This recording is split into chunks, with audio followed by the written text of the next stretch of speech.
ഹരേ രാമ ഹരേ രാമ രാമ രാമ ഹരേ ഹരേ ഹരേ കൃഷ്ണ കൃഷ്ണ കൃഷ്ണ കൃഷ്ണ ഹരേ ഹരേ. നമസ്തേ. ആത്മപ്രകാശം ചൊരിയുന്ന നാരായണീയ പാരായണത്തിലേക്ക് ഭക്ത്യാദരങ്ങളോടെ എല്ലാ പേർക്കും സ്വാഗതം. ശ്രീമന്നാരായണീയത്തിൽ 15-ാം ദശകത്തിൽ കപിലോപദേശം. ഓം നമോ ഭഗവതേ വാസുദേവായ. മതിരിക ഗുണസക്ത ബന്ധകൃത്യശ്വസക്ത തൂ അമൃതകൃത് ഉപരുന്ദേ ഭക്തിയോഗസ്തു ശക്തി മഹത് അനുഗമലഭ്യാ ഭക്തിർ യേവാത്ര സാധ്യാ കപിലതനുരിതിത്വം ദേവഹൂതി നൃഗാദീഃ. മതിരിക ഗുണസക്ത ബന്ധകൃത്യശ്വസക്ത തൂ അമൃതകൃത് ഉപരുന്ദേ ഭക്തിയോഗസ്തു ശക്തിം മഹത് അനുഗമലഭ്യാ ഭക്തിർ യേവാത്ര സാധ്യാ കപിലതനുരിതിത്വം ദേവഹൂതി നൃഗാദീഃ. ഈ ദശകത്തിൽ കപില വാസുദേവനായി അവതരിച്ച ഭഗവാൻ മാതാവായ ദേവഹൂതിക്ക് ജ്ഞാനോപദേശം ചെയ്യുന്ന ഭാഗമാണ് വിവരിച്ചിരിക്കുന്നത്. 1-ാം ശ്ലോകത്തിൽ ഉപദേശം തുടങ്ങുന്നു. ഈ ലോകത്തിൽ സത്വരജതമോ ഗുണങ്ങളിൽ ആരുടെ മനസ്സും ബുദ്ധിയും ശക്തമായി തീരുന്നുവോ അവർ സംസാര ബന്ധങ്ങളിൽ കുടുങ്ങിക്കിടക്കുന്നു. അവർക്ക് വിഷയസുഖങ്ങളിൽ താല്പര്യം കൂടുന്നു. ഈ ത്രിഗുണങ്ങളിൽ ആസക്തിയില്ലെന്ന് വന്നാൽ അവർ സംസാര ബന്ധത്തിൽ കുടുങ്ങുന്നില്ല. അവർക്ക് അത് മോക്ഷത്തിന് വഴിതെളിക്കുന്നു. ഭക്തിയോഗം ആസക്തിയെ തടയുന്നു. അതുകൊണ്ട് ഇഹലോകത്തിൽ മഹാത്മാക്കളെ പിന്തുടർന്ന് സത്സംഗം വഴി ഭക്തി നേടുന്നത് തന്നെയാണ് ഉത്തമം. ഇപ്രകാരം കപിലൻ അമ്മയോട് അരുളി ചെയ്തു. ലൗകിക സുഖങ്ങൾ അഥവാ ജീവിതത്തിലെ വിഷയസുഖങ്ങൾ ക്ഷണികങ്ങളാണ്. അത് സ്ഥിരമല്ല. അത് വന്നും പോയും ഇരിക്കും. അതിൻ്റെ പിന്നാലെ ഓടുന്നവർക്ക് ഈശ്വര സേവനത്തിനോ സത്സംഗത്തിൽ ഏർപ്പെടുന്നതിനോ സമയമില്ല, സാധ്യവുമില്ല. സർവശക്തനും ആനന്ദസ്വരൂപനുമായ ഭഗവാനെ അഭയം പ്രാപിച്ച് സേവിച്ച് അതിൽ ആസക്തനായാൽ ഭക്തി താനെ എത്തിച്ചേരും.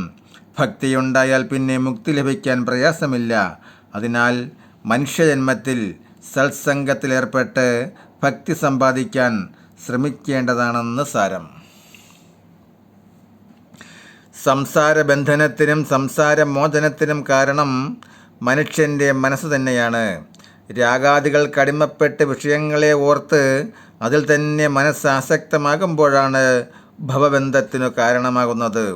എന്നാൽ രാഗാദികളിൽ നിന്ന് പിൻവലിഞ്ഞ് ആത്മാവിലേക്ക് തിരിഞ്ഞ് ആത്മാവിനെ അറിഞ്ഞ് ഭഗവാനിൽ മനമെത്തുമ്പോൾ ആ മനസ്സ് സംസാരമോചനത്തിന് കാരണമായി തീരുന്നു.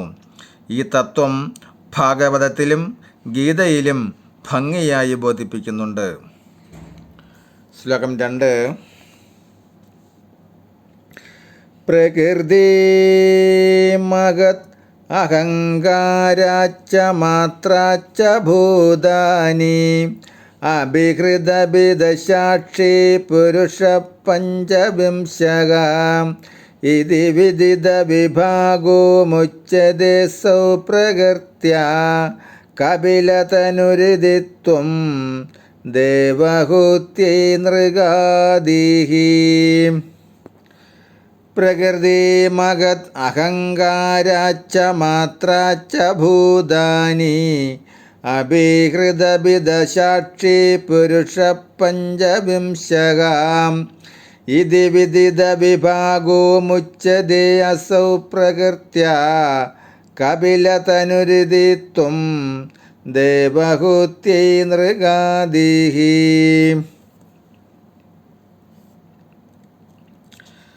പ്രകൃതി, മഹത്തത്വം, അഹങ്കാരം, പഞ്ചതന്മാത്രകൾ, പഞ്ചഭൂതങ്ങൾ, മനസ്സ്, 10 ഇന്ദ്രിയങ്ങൾ, ഇങ്ങനെ തത്വങ്ങൾ 24.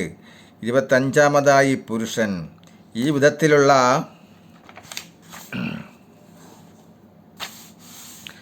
പ്രകൃതി പുരുഷ വിഭാഗം അറിയുന്നവൻ മായയിൽ നിന്നും മോചിക്കുന്നു എന്ന് കപിലമൂർത്തിയായ ഗുരുവായൂരപ്പ അങ്ങ് ദേവഹൂതിയോട് അരുളി ചെയ്തു. വേറെ വേറെ നിൽക്കുമ്പോൾ പ്രകൃതിയും പുരുഷനും തമ്മിൽ യാതൊരു വികാരവുമില്ല, ബന്ധവുമില്ല. എന്നാൽ പ്രകൃതി പുരുഷനുമായി ബന്ധിക്കുമ്പോൾ സംസാരം ഭവിക്കുന്നു, വികാരങ്ങൾ ഉണ്ടാകുന്നു, സുഖദുഃഖങ്ങൾ ഉടലെടുക്കുന്നു. പ്രകൃതിയാണ് പ്രപഞ്ചത്തിന് ഹേതു. ഈ പ്രകൃതി തന്നെയാണ് മായ. പ്രകൃതിയുടെ ഗുണങ്ങളാണ് സത്വ, രജ, തമോ ഗുണങ്ങൾ. ഈ ത്രിഗുണ പ്രകൃതിയുടെ പരിണാമമാണ് ലോകം. പ്രകൃതി തത്വങ്ങൾ 24. പ്രകൃതിയിൽ നിന്നാണ് മഹത്തത്വം ഉണ്ടായത്. അതിൽ നിന്ന് അഹങ്കാരമുണ്ടാകുന്നു. ബുദ്ധിയാണ് മഹത്തത്വം. ഞാനെന്ന ഭാവമാണ് അഹങ്കാരം. ശബ്ദം, സ്പർശം, രൂപം, രസം, ഗന്ധം എന്നീ ഗുണങ്ങളാണ് തന്മാത്രകൾ. ഭൂമി, വെള്ളം, തീ, കാറ്റ്, ആകാശം ഇവയാണ് പഞ്ചഭൂതങ്ങൾ. അന്ധകരണമെന്നു തന്നെയാണ് മനസ്സ്, കണ്ണ്, ചെവി, മൂക്ക്, നാക്ക്, ത്വക്ക് ഇവയാണ് ജ്ഞാനേന്ദ്രിയങ്ങൾ. കയ്യ്, കാല്, വാക്ക്, വായു, ഉപസ്ഥം ഇവ കർമ്മേന്ദ്രിയങ്ങൾ. ഇവ 24 പ്രകൃതി തത്വങ്ങൾ. പുരുഷൻ എന്നത് 25-ാം തത്വമാണ്. പുരുഷൻ എന്നു തന്നെ.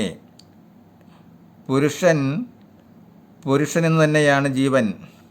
ജീവസാന്നിധ്യത്തിൽ മാത്രമേ പ്രകൃതി ജീവനുള്ളതാകുന്നുള്ളൂ. പുരുഷൻ പ്രകൃതി ഭിന്നിച്ചാൽ, വേർപെട്ടാൽ പ്രകൃതി ജഡമാകുന്നു. പുരുഷൻ സ്വതന്ത്രമാകുന്നു. അത് വികാരപ്പെടുന്നില്ല. പ്രകൃതിയോട് ചേരുമ്പോഴേ വികാരപ്പെടുന്നുള്ളൂ. ജീവസാന്നിധ്യത്തിൽ പ്രകൃതിയിലെ ഘടകങ്ങളെ സാഖ്യന്മാർ 24 തത്വങ്ങളിൽ യോജിപ്പിച്ചിരിക്കുന്നു. ശ്ലോകം 3. പ്രകൃതിഗതഗുണൈർനജതേ പുരുഷോऽയം നദീതു സജതി തസ്യാം തദ്ഗുണാസ്തം ഭജേരൻ മത് അനുഭജന തത്വാലോചനൈ സാപ്യപേയാത് കപിലതനുരിതി ത്വം ദേവഹൂത്യൈ നൃഗാദിഃ.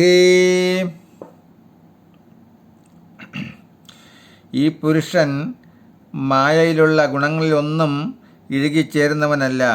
എന്നാൽ പുരുഷൻ മായയോട് ചേർന്ന് ആസക്തനാകുന്നുവെങ്കിൽ മായാഗുണങ്ങൾ അവനിൽ യേശുന്നു. അവൻ മായയ്ക്ക് അധീനനായി കർമ്മങ്ങൾ ചെയ്യുന്നു. എങ്കിലും എന്നെ ഭജിക്കുകയും എൻ്റെ തത്വം, ഈശ്വരതത്വം മനസ്സിലാക്കി കഴിയുന്നത് മൂലം ആ മായയിൽ നിന്നും മോചനം കിട്ടുന്നതാണ്. കപിലമൂർത്തിയ ഗുരുവായൂരപ്പ അങ്ങ് ദേവഹൂതിയോട് അരുളി ചെയ്തു.